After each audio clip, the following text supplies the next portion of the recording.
Unaniuliza habari ya makamu mwenyekiti, ndo hayo ambayo sasa hayako kwenye ajenda zangu.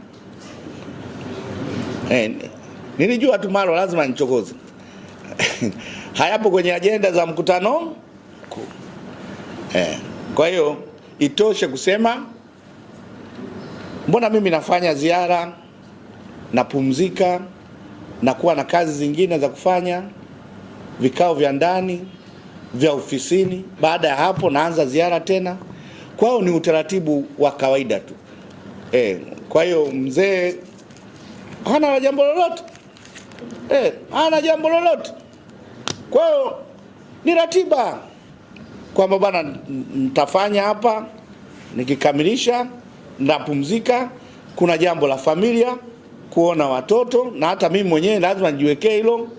Halafu baada hapo unaenda ofisini, baada hapo unasema nitafanya ziara.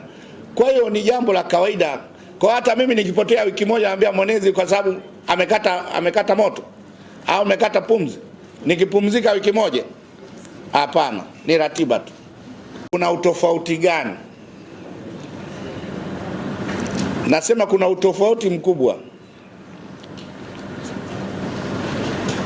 Hapa tunapokea taarifa ya utekelezaji wa ilani ya miaka mitano. Miaka mitano, 20 mpaka 2025. Kwenye ilani ile, kwenye ile taarifa iliyokuwa inawasilishwa katika mkutano uliopita, ipo miradi ilikuwa inatekelezwa imefika 55%. Kwa hiyo tutakaposoma sasa hivi tutaeleza imefikia 70 au 80. Wakati tunawasilisha ilani ile, miradi ya BRT inayoendelea Dar es Salaam ilikuwa bado kuna uchimbuliwa tu.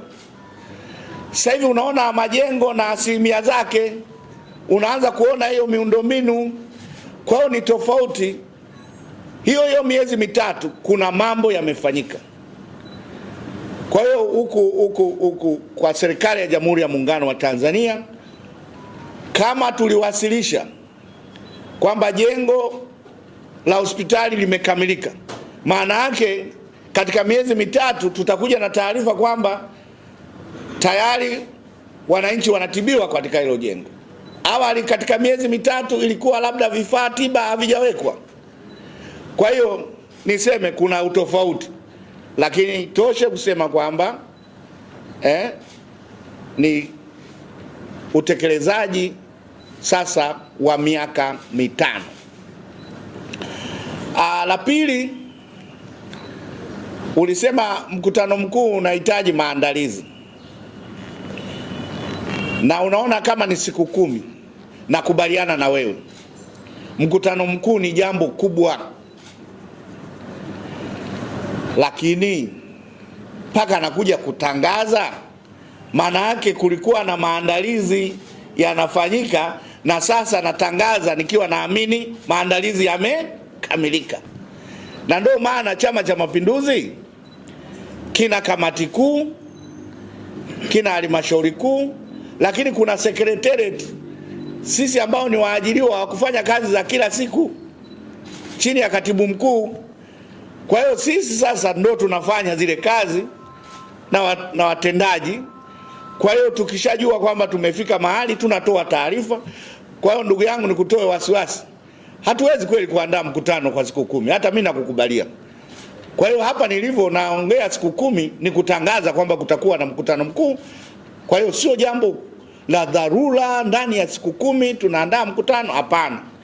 Mkutano huu sisi tupo watendaji, watumishi wa chama, tumeanza maandalizi muda mrefu, tukaangalia hizo tarehe, na mpaka anakuja kutangaza, manake maandalizi ni kama yamekamilika. Na ndio maana nimewakaribisha watu mje Dodoma, nimewakaribisha wajumbe, wale ni mabosi. Mkutano mkuu wale ni mabosi. Kwa hiyo hatuwezi tukatamka au tukaandaa mkutano mkuu ambao hauna hadhi. Kwa hiyo mpaka tunatoa taarifa, maana yake tumeshajipanga, kila kitu kimekamilika. Kwa hiyo ni kualika tu waje katika mkutano mkuu. La tatu,